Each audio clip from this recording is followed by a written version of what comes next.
All right, Spurs beat the Clippers 116 to 112, and it was the most amazing comeback win I've ever seen, at least in my life as a Spurs fan. I know it wasn't the biggest comeback in NBA history. It was, if not at least one of the biggest comebacks in San Antonio Spurs history. Wemby may or may not have cried at the end, but I definitely cried at the end. I let one tear come down. I wiped it off real quick. I looked around to make sure no one saw me, and I'm never going to cry again for the rest of my life. But Spurs do win by 4. Just insane game. De'Aaron Fox is looking like himself again. Wemby's gearing up for the playoffs. We'll get into player stats here in a second. First things first, just off the lead chart here, Clippers' biggest lead was 25 points, of course. Kawhi Leonard hits the 3 in the third quarter, I want to say, and that was right here where they were up 25 points. I never totally gave up on the game. I kept watching the game. When we're down 25 after the Kawhi 3, still a lot of time left. I mean, that was right here. That was really early in the third quarter. There was maybe, I want to say like 8 minutes left in the third quarter when Kawhi hit that 3. It was nasty. It was a beautiful 3. I still have love for Kawhi Leonard. Helped us win a championship. I'm always going to have love for Kawhi. No matter how much shit he talks about us or Uncle Dennis, I have love for Kawhi. Thank you for the championship. I'm going to boo your ass every single time you come to San Antonio, but nothing personal on my side so much. But yeah, Clippers' biggest lead was 25 in the third. Our biggest lead was 6 points right towards the end of the game. Our longest run was 13 points. Felt like it was bigger than that, but the longest run was 13 points. We went on like an 11-0 run in the third quarter. De'Aaron Fox was a big part of the run. Again, we'll get into player stats later, but Keldon Johnson hits that big 3 straight away at the end of the third. I think he had another 3, like a corner 3 early in the fourth quarter. It was a team effort, of course, but I feel like Keldon really gave us a big spark. When Keldon hit that 3 at the end of the third quarter, I still had hope before he made that 3, but once he made that 3, I was like, hell yeah, dude, we're here. We're probably going to win this game. Again, we were down. We're down 25.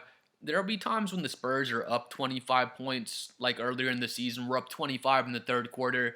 We blow the lead. We might still win the game, but we kind of squander our lead, and then it ends up being a close game at the end. So I'm not going to give up on the team. I'm not going to turn the game off when we're up 25 and just think the game's over in the third. I'm not going to turn the game off when we're down 25 and just think the game's over. Um, just such a crazy comeback for the boys. But yeah, we win by 4. We get the 52 rebounds. LA gets 41. Zubac, I think Zubac is out the rest of the season if I'm not mistaken. So that really hurts. That really hurts for the Clippers. We have the 29 assists. They have the 22. Thought we did a good job moving the ball. If we have 30 assists or more, I always consider that a pretty good job of ball movement. Clippers defense is really tough. They do a really good job playing defense on the perimeter, but we did a good job swinging the ball around, and we almost get the 30 assists out there. They have twice as many steals as us. We have the 6 steals. They have the 12 steals out there. I don't know how many steals Kawhi got, but it must have been at least 3, I want to say. We'll see in a second. I know he ripped Stephon Castle on the baseline. It was a clean-ass left-handed rip. He had another one. Luke Cornett gets the ball. He comes from the blind spot and just rips him with his gigantic-ass hands. We all know about that. We know about Kawhi on the defensive end. And when he's healthy and locked in, I don't think he's as impactful as he used to be defensively, especially with the load he has to take offensively. But they have the 12 steals. We have the 6. They did a great job just playing really physical, hounding defense. People always say, oh, the Spurs' biggest weakness is physicality. Spurs, physicality, that's all they want to say. Teams can't really guard us very well anymore. Our offense is getting so much better. So teams just try to rough us up, just bully us, bump Wemby. Whatever, it is what it is. I get tired of people saying it's partially true. We do a good job playing against physicality. It's not like we just roll over or something like that. We're a really physical defense. We have a bunch of physical defenders as well. So with any team, no team likes the other team to play physical defense against them. Usually the more physical team wins the game.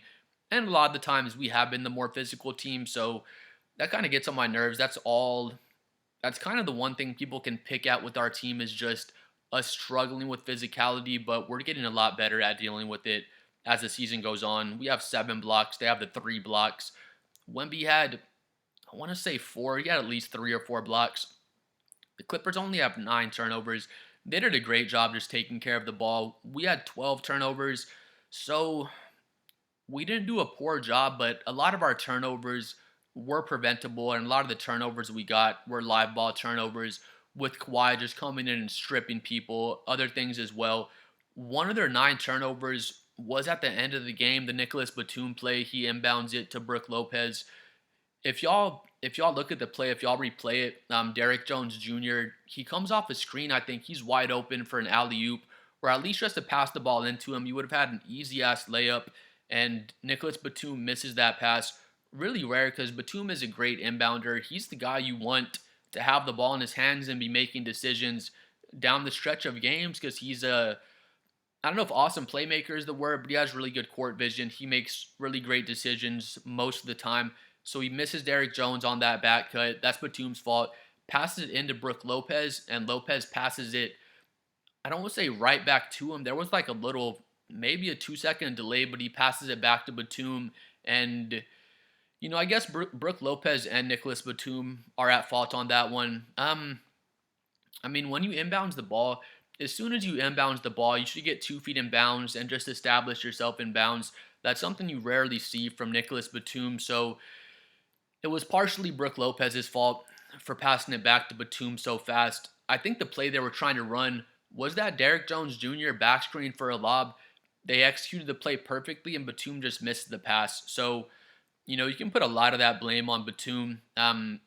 He misses the pass. That's his fault for missing the pass.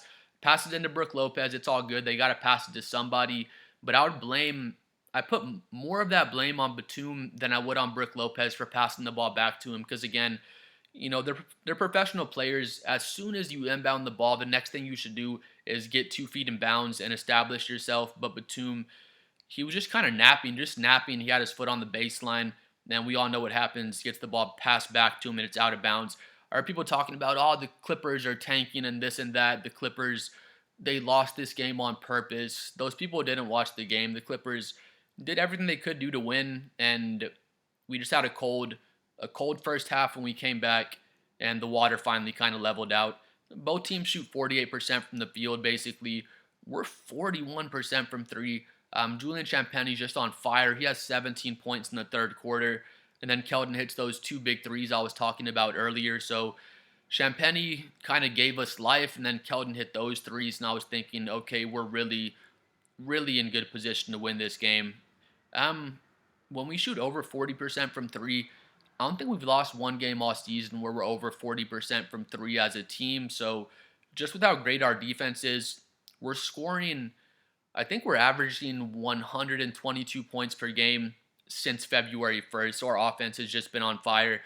We haven't had our whole team healthy for a lot of the season. Now we kind of get to see, with our whole team being healthy for a month stretch, we get to see kind of how our whole team looks and how our rotations look out there. Clippers shoot 80% from the free throw line. We shoot 50%, which is just horrible.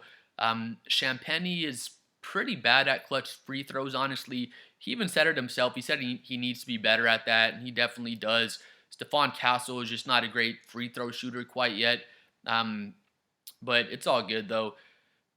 Those missed free throws are all good. We've been, probably these past 5 games or so, there have been a couple of games where we're like 70% or less from the free throw line, so that's pretty rough. We shot 14 free throws, and we missed 7 of those 14 free throws. So it's not like we did a bad job getting to the line. We got to the line pretty well. We just couldn't knock them down. It'll get better. Stephon Castle will get better at shooting free throws. Champagny he gets a little shaky in the clutch for clutch free throws. So maybe we should try to get the ball in someone else's hands at the end of the game. But just as an entire team, we've been doing a pretty poor job shooting free throws lately. They have 44 points in the paint. We have 48, pretty much a wash. They have 13 second chance points. We have 9, so that's about even. They have 21 fast break points. Again, just Kawhi getting a lot of live ball turnovers. They just did a great job defensively as a team, honestly. Hats off to the Clippers. We have 12 fast break points. They pretty much doubled us up there. And again, they just did a great job getting out in transition. Moving on, to the player stats, I want to check Kawhi really quick. Kawhi had 30 points on 10 for 20 shooting. He had, yeah, 3 steals, the 9 rebounds, 9 for 10 from the free throw line, 1 for 6 from three. So his three ball was a bit off. Again, I don't know how y'all feel about Kawhi. I'm always going to have love for Kawhi. Helped us win a championship. Things get shaky at the end. His uncle Dennis, whatever it is. I don't know if y'all know, when Kawhi was hurt, Tony Parker, I think Ginobili as well, Tony Parker was saying basically, "Oh, I had a worse injury than that. I had this hamstring strain and I played through it, whatever." So Ginobili and Tony Parker were kind of I don't know if you want to say talking shit, but they were kind of jabbing at Kawhi and saying, "You're healthy." Our entire medical staff said that he was healthy. We're really good about that. We don't really force players to get back out on the court when they're not healthy. So I still don't know about that whole situation. Kawhi said he's hurt. The doctors are missing something. Again, I don't know. Don't know exactly what happened. Things get rocky. Him and his uncle Dennis hate us. I don't know if y'all know this as well. When Kawhi won his chip with Toronto, engraved inside of his championship ring, it had a big old fuck you. He had a middle finger engraved inside the championship ring, and that middle finger was towards San Antonio. And I still love Kawhi. I don't care. He can talk shit for us the rest of his career, and I'm still gonna appreciate him helping us win the championship. So I still have love for Kawhi. I get a lot of our San Antonio fans hating Kawhi. Again, I'm gonna respect him for helping us win a championship, and every time I go to a game, I'm gonna boo the shit out of Kawhi. Moving on, we'll start with Lindy Waters got 3 minutes out there. I don't dislike Lindy Waters, but I feel like he should never get any playing time, especially going towards the playoffs here, unless like somebody's injured. But yeah, there's really no reason for Lindy Waters to play. Sounds like I'm being a hater. He has a spot on an NBA team. Our team's just so deep, so he doesn't really get minutes on our team, which is a good thing. Again, not to hate on Lindy Waters. He's a solid bench player. He get more minutes on a different team. We're just so deep. Carter Bryant's emerging, and Lindy wouldn't have gotten any minutes if Harrison Barnes didn't miss this game. And I feel like there should be no game pretty much for the rest of the season where Harrison Barnes gets more minutes than Carter Bryant. The way we've been using Carter Bryant, that's how we should use Harrison Barnes. We would plug Carter Bryant into games, let him play 5 minutes, whatever, see if he gives us a spark, see if he's knocking down some shots. If he is, we play him 10 minutes. If he keeps playing good, we play him 15 minutes, so on and so forth, kind of give him more minutes based on his production. We should flip things over and let Harrison play maybe 10 or 15 minutes per game. If he's been in there 15 minutes, he's already knocked down like 3 threes. Let him keep playing. If he knocks down another 3 and we can tell he's hot and his 3 ball is on that night, let him keep on playing. But his 3 ball it's just been pretty off, honestly. He was just super hot to start the season. Now he's gotten his stroke back a little bit. It's not bad. He's a decent shooter still, but he's just not going to give us half of what Carter Bryant gives us. We'll start with Carter. He shoots 1 3, knocks it down, has an alley-oop dunk. De'Aaron Fox, it was either Fox or Castle, they threw him that alley-oop in the fourth quarter. It was Wembanyama. Wemby was talking about Carter Bryant after the game, and Wemby was saying, I think it was Wemby, he was saying, I've never seen a louder 5 points in my entire life, and that's so true. Carter Bryant knocks down the straightaway 3 in the fourth quarter, gets that alley-oop dunk, and the alley-oop dunk was huge. Our entire crowd just going absolutely crazy. And then 3 rebounds, 2 steals, 1 block, 1 assist. Good numbers across the board, only 5 points. He only takes 2 shots and knocks them both down. Back to my Harrison Barnes point, though. I think Carter Bryant is at least as good of a 3-point shooter as Harrison Barnes at this point, honestly, with the way the season's been going. And that's from any spot on the floor, to be honest with y'all. If Carter Bryant catches the ball on the corner, the wing, straight away, and Carter Bryant raises up for a 3, I feel like it's going in like 90% of the time. I just love Carter so much, and he's just developing so quickly, where if Harrison Barnes is wide open from the corner, the wing, wherever it is, and he pulls up for a three, I'm crossing my fingers and hoping it goes in, to be honest. If Harrison Barnes, his three ball isn't going down, he's really not giving us that much out there. Where if Carter Bryant's shot isn't going down, he's just playing elite lockdown defense. He had multiple times where he was on Kawhi, he was getting switched onto Brook Lopez and having to guard centers out there. You can pretty much switch him 1 through 5. He's not going to be guarding Jokic out there or Joel Embiid one-on-one, but he does a great job just kind of denying those entry passes in the post and playing. I don't want to compare him to Caruso so much. Carter Bryant's a bigger player, but kind of how Caruso was playing against Jokic in the playoffs last year, just denying entry passes and just being in the right place at the right time. But I just love Carter Bryant so much. I feel like, again, we should use Carter Bryant the way we were using Harrison. Harrison's minutes should come down and just let Carter Bryant get all the minutes he can. He's someone said he's like forcing his way into the rotation. He's just too good not to play him 15 minutes every single game. There were games earlier in the season against like playoff level teams where Mitch Johnson didn't trust him so much because he's still a rookie. From then to now, it's just crazy how much he's developed. He would just be out there just going 100 miles an hour. I was excited, and Carter would just be so excited to be in the game. Every single time he gets in the game, he's just trembling with excitement, just missing dunks, getting his forehead to the rim and missing dunks, and losing the ball handle and doing all sorts of stuff because he's just so excited to be on the court. Now he's kind of settled down. The game's slowing down for him, and he's just such an amazing player. He blocked, I think it was Kawhi. They called it a goaltend. If y'all watch the replay, I'm pretty sure the ball was still going up, so he should have had 2 blocks. You can argue on that one, but if y'all watch the replay, I'm like 80% sure the ball was still going up, so that should have been a clean block as well. We'll go to Castle. Castle had the 6 points. He's 2 for 8. Not good efficiency. 8 rebounds, 8 assists. He does have the 4 turnovers. So, Stephon Castle, he's still getting better. 1 for 3 from 3, though. He knocked down his 3 ball. Offensively, you didn't really notice him out there too much. He does miss the free throw at the end, so that sucks. He missed the free throw, but he gets his rebound and puts it back on the layup. Other than that, I mean, if that didn't happen, he would have had 4 points on 1 for 7 shooting. So it was definitely a really cold night for Castle offensively. He's going to have cold nights offensively. He still has the 8 assists and the 8 rebounds. Just insane defense again. He was on Kawhi. He was switching on to all sorts of different players. And just did a great job defensively.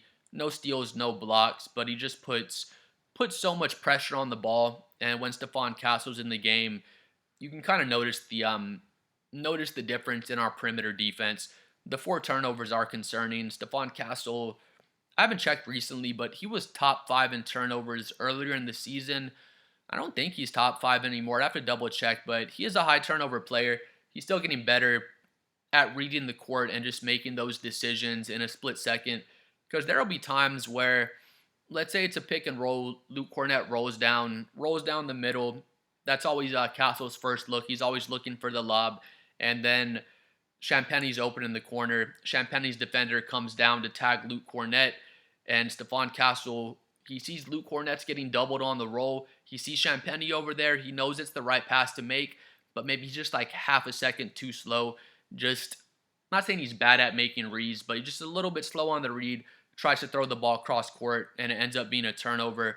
I've noticed a lot of those cross court passes with Castle end up being turnovers. At least that's where a lot of his turnovers come from that. And then just, he'll kind of drive in the paint a bit recklessly. He's getting better at it, better and better every game, but he'll kind of drive in the paint recklessly without really having a plan. Gets off of his feet, jumps into a 7-footer. Maybe it ends up being a car crash. He will or will not get fouled. Then they will or will not call that foul. I think Stephon Castle doesn't get a great whistle, but a lot of the times, he just plays so physical. He'll just run right to that 7-footer. They'll jump straight up and down, but it's just such a collision with all the force Stephon Castle plays with. But he's getting better and better at it. One thing I've noticed with Castle is 3 ball is starting to look a little bit better. Still has to work on his free throws. Still has to work on everything involving shooting. But like I said, his 3 ball is getting better. Another thing I've noticed earlier this year, Like I said, he'll drive in the paint. He does such a great job getting 2 feet in the paint. All right, Spurs beat the crash. Sometimes he can finish that layup, but a lot of the times it ends up being a really tough layup, or maybe he'll jump, get in the air, try to make a pass out while he's in the air, and it ends up being a turnover. But one thing I've noticed with Castle, he's doing a better job because if you give him a screen, he beats that first defender like nothing. Now he gets around that first defender, gets 2 feet in the paint, and it's decision making time. One thing I've noticed though, he's doing it better. Comes off the screen, he's going 100 miles an hour, bumps the big man, little step back and shoots that fadeaway right there in that De'Aaron Fox area. So I like to see Stephon Castle kind of getting better at the mid range. When he shoots them, they go in a lot of the time. It looks like it's something he has in his bag, but he just doesn't go to it as much. So I think he's been hanging out with De'Aaron Fox. De'Aaron Fox is always giving our guards just veteran tips on how to be better. So I've noticed that from Stephon Castle. He's doing a better job kind of getting to that mid range. Even if it doesn't go in, I like to see him at least getting to that shot because it just helps open things up for him more inside the paint. Boy, Devin Vassell, he takes 13 shots for 11 points. Bad efficiency. He's 4 for 13, 2 for 8 from 3, so that's bad efficiency as well. 3 assists, 4 rebounds, the 1 steal. Vassell is a very good defender. I wouldn't call him an elite defender, but our man's 6'7", 210, I think he's 215, something like that. Does a great job just switching defensively. He knows our whole team defensive scheme, so he's rarely out of place. He's usually in the right place defensively. He only makes 2 threes. Felt like he made 6 of them just because that 1 3 he made in the fourth quarter. That straightaway 3, I think that's the one that gave us the lead actually, and I'm just jumping up and down and screaming in my living room. My neighbors probably hate me. But, last season, the season before last season, if Devin Vassell had 11 points on 13 shots, if you had a game just like this, we'd be saying, oh, what the fuck, Devin? We need you to be better. We need you to be the number 2 option on our team. We need you to be the Robin to our Batman and Victor Wembanyama. Vassell's just not a number 2 option. He's not a number 2 option on a championship team.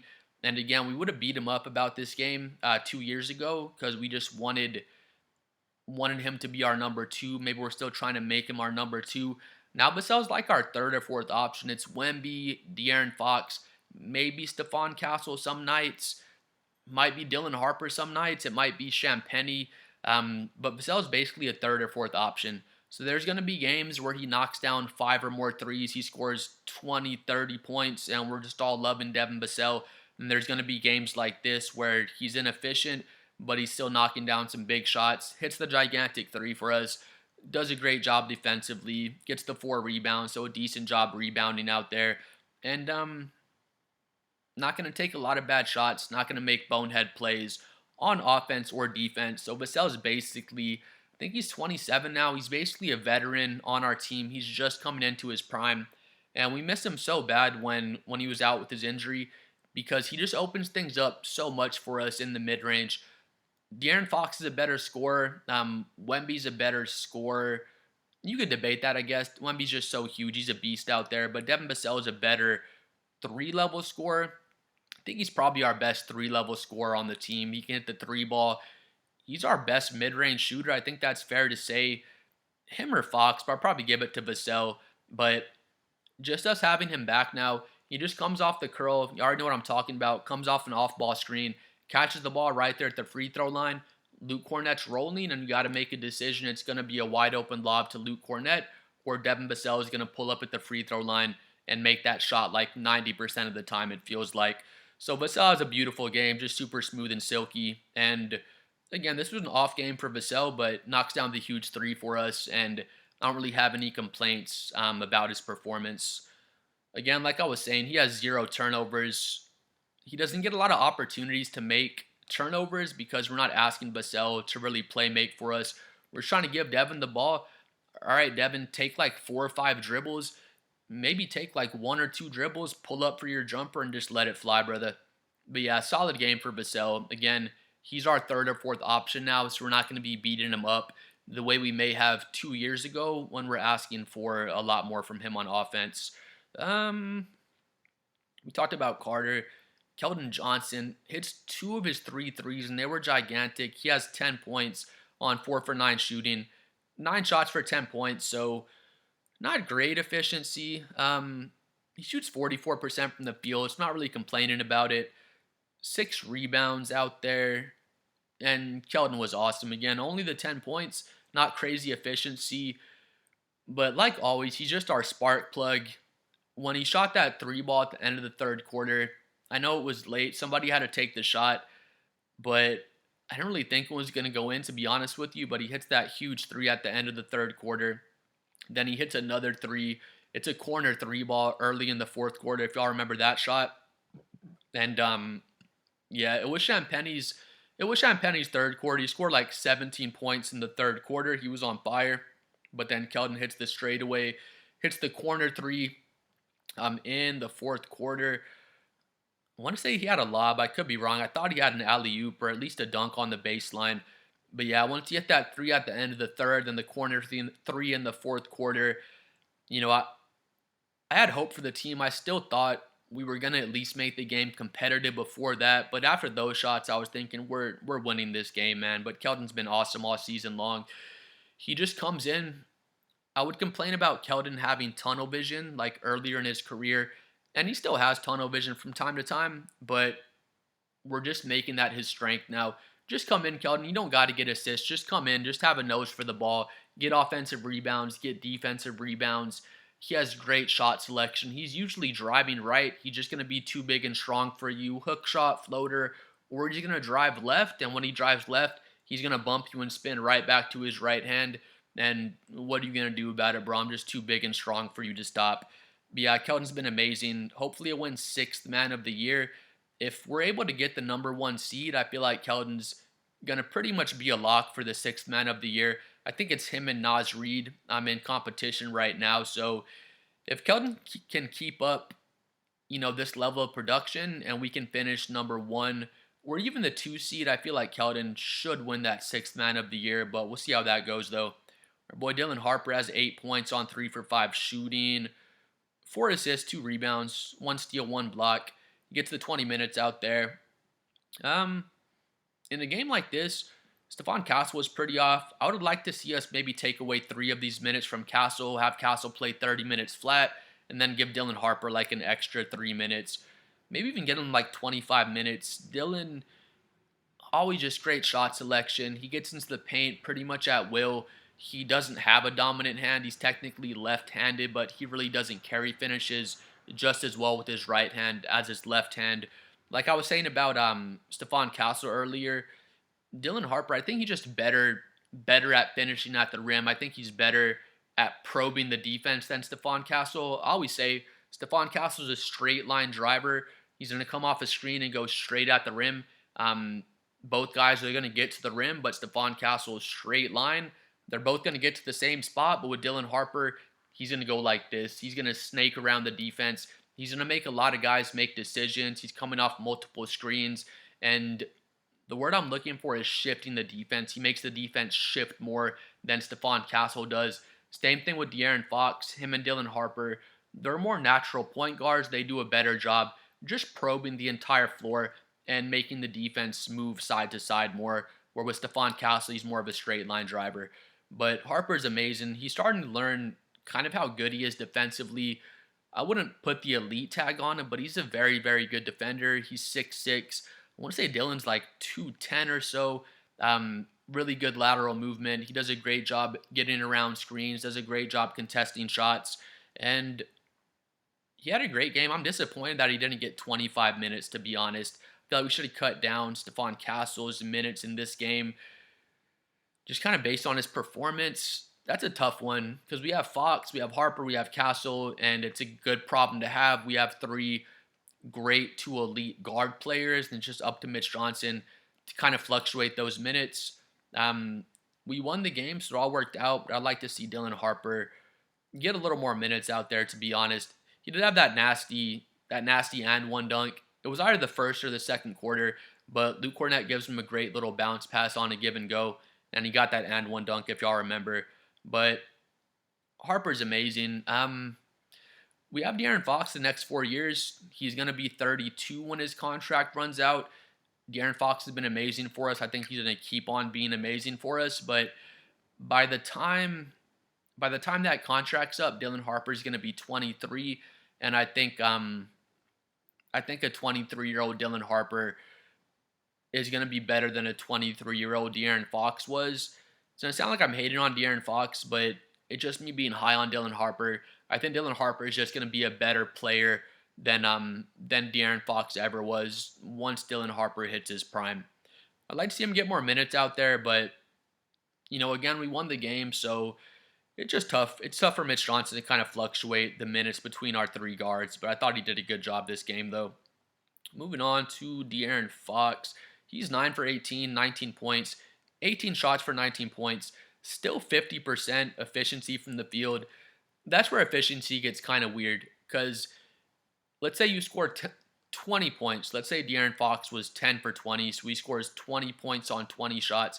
If you have the same amount of points as you do shots, I always consider that kind of an inefficient night. But in this case, he's 50% from the field. So if you shoot 50% from the field, I usually consider that a very efficient night. So it's kind of weird. Again, if you have the same amount of shots as points, which De'Aaron Fox basically did, he had 18 shots for his 19 points. That's where efficiency gets kind of weird, if y'all know what I'm saying, because he's 50% from the field, but had the same amount of shots as points. So it's kind of weird for me. That's where getting to the free throw line kind of comes in play. He took 0 free throws out there, so I don't really like to see that. He was really aggressive. He did a great job getting into the paint. He's looking for his shot a whole lot out there, so I love to see it. He's gearing up for the playoffs. He was great in our last game. I thought he was great this game as well. He has the 19 points, 9 assists, gets the 1 steal, 2 turnovers, but no big deal out there. 1 for 8 from 3, so that was really bad. His 3 ball has been off quite a bit lately, to be honest. He shook the shit out of Kawhi. If y'all remember, he crossed Kawhi up really bad, steps back and misses the 3, but he had Kawhi on stilts. Kawhi took like 2 steps backwards. He had him off balance, and I just love to see the way De'Aaron Fox is being aggressive again. Wemby's out early in the season. De'Aaron Fox averages like 25 points for an entire month on amazing efficiency. So we see that, and I'm like, I know Swipe is in there. I know we have a superstar, at least all-star level point guard that lives inside of De'Aaron Fox's body. I saw him back in November. I know he's in there. And then we go through like the middle of the season. De'Aaron Fox is playing, I guess, nonchalant. He has some pretty strong games in there, but for the most part, De'Aaron's just in cruise control. And I was thinking to myself, we need De'Aaron to be more aggressive. We need De'Aaron Fox to score 20 plus points every single game. It should be De'Aaron Fox and Wemby leading us in scoring pretty much every single game. Then all the other guys kind of get their points and get their get their impact around De'Aaron Fox and Wemby. But he was just in cruise control, pretty much the middle part of the season. Last game, this game. Let me know if y'all have noticed he's being way more aggressive. He's looking for his shot a whole lot more. And I think he's just turning up for the playoffs. With the middle of the season, again, there'd be times where I felt like De'Aaron wasn't being as aggressive as I would like him to be, I guess. Like I said, I felt like he was in cruise control, but I think it was by design. He wants Stephon Castle to get reps. Dylan Harper, he doesn't want to get in the way of Wemby developing, of course. Champagny Vassell, let Keldon get more used to his new role. De'Aaron Fox is basically just letting everyone else eat on the team, let everyone else kind of figure out their roles on the team, I guess, because De'Aaron Fox knows once the playoffs get started, De'Aaron kind of knows he can just turn it on and he can become that 20 plus points per game scorer that we're probably going to need him to be for the playoffs. Back to my free throw point real quick. He had 0 free throws. I feel like De'Aaron Fox gets a really poor whistle. He gets fouled a lot going to the rim. He loses the ball a lot as well. There's some times where he just kind of has butterfingers and he'll just lose the ball. But there's a lot of the times where he goes to that little rip through move he loves to go to, gets hacked on the forearms, gets hacked on the wrist, and just gets a really poor whistle from the referees for whatever reason. But we won't blame the refs for any wins or any losses. Like I was saying, yeah, he's just playing really aggressive again. You can just tell, dude, when he turns it up, he just gets to his change of pace moves, gets to all of his street ball dribbles, and his game is just so beautiful to watch. Again, he takes the 8 threes, only makes one of them, but we're going to need De'Aaron Fox to take threes out there. He's going to get up 7 or 8 3-point shots per night. The one he made, it was a big corner three in the third, rather in the fourth quarter. We needed it really, really bad. He knocks down a big mid-range jumper, and he's just being De'Aaron crunch time Fox. He made a lot of big plays for us down the stretch of the game.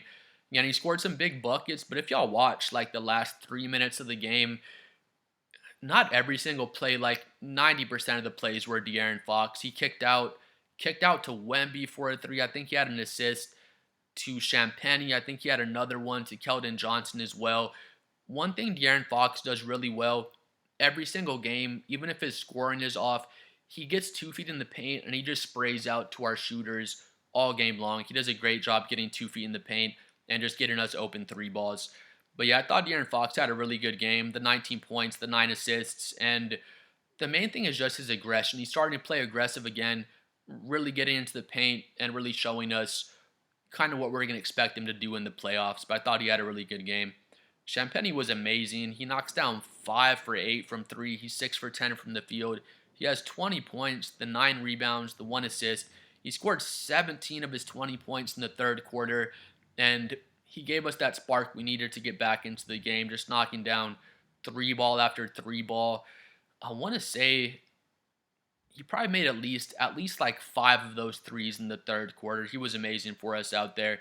Another thing about Champagnie, kind of back to my Harrison Barnes point, there's games where Champagnie's off from 3 as well, but Harrison should never get those minutes over Champagnie, because even when Champagnie's off from 3, he plays better defense than Harrison Barnes does, and he almost always gives us good rebounding.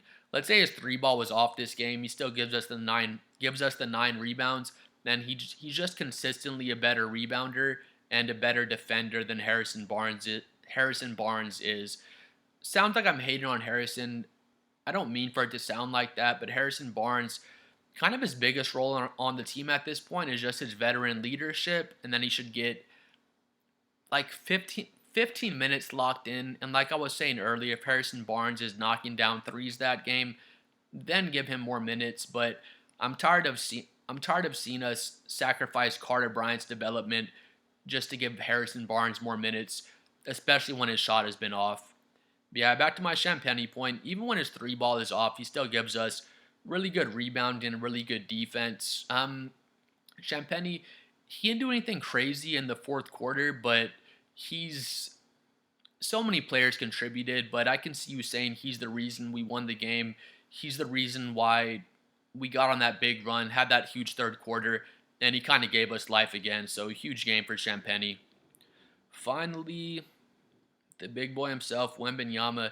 He plays 21 minutes. Again, I cried at the end with Wemby. Just one tear wiped it off. Never crying again for the next 5 years because I'm a real man. But plays the 22 minutes. He's just exhausted out there. You could tell in the first quarter he's already exhausted. Especially the end of the game. He gets in with Vassell and De'Aaron Fox and has a big old group hug with the boys. It was beautiful to see. Our whole team is just bonding. I just love to see it. But Wemby's 11 for 21. 52% from the field. He's 4 for 9 from 3. 10 rebounds, 4 blocks, 1 steal. And he's plus 10 out there.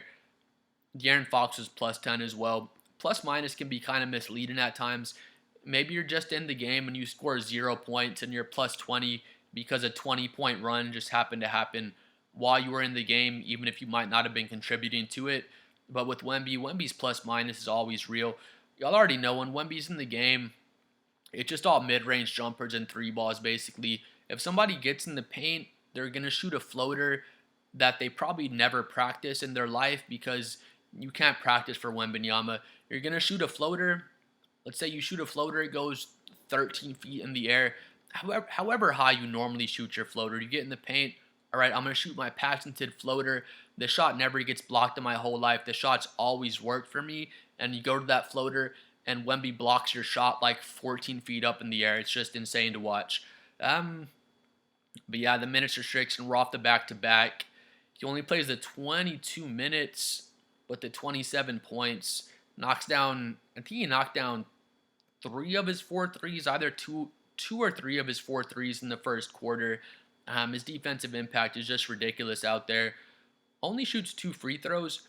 He was he was kind of settling for the jumper out there. I don't blame him. He's tired out there. His three ball is beautiful. I don't think he settled too badly for three, but you could tell. You could tell he was tired out there. I feel like Wemby gets a pretty poor whistle from the officials, but I get it. It's like the Shaquille O'Neal syndrome. If they called every single foul, if every time Wemby got fouled, if they always called the foul, the Spurs would just never lose any games, and the NBA would be kind of boring to watch, to be honest. But Wemby was amazing. I love to see Wemby take the 21 shots. I love to see De'Aaron Fox take the 18 shots. This is kind of how the shot diet is going to be broken up in the playoffs. De'Aaron and Wemby should always be pretty close to 20 shots each. Like I said earlier, De'Aaron Fox was just kind of coasting through the middle of the regular season. Now playoffs are maybe like 5 weeks away, and De'Aaron Fox and Wemby are really starting to turn it up for the playoffs. Yeah, I just think so excited for the playoffs, man. It's going to be interesting to see how Wemby plays against the physical playoff defense. This game was played like a playoff game. Our games against the Thunder were playoff level atmospheres. We played against Minnesota a while back. That felt like a playoff game.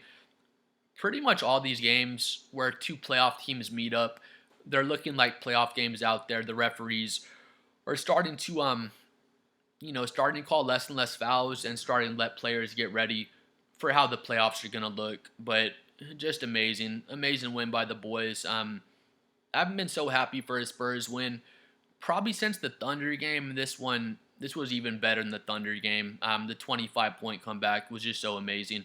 Please like and subscribe. I'm trying to hit 7 million subscribers. Let me know what you thought about the Spurs win. Just what you thought about De'Aaron Fox and Wemby out there. What you think about the playoffs coming up. And we'll see y'all next time. Peace out, bro.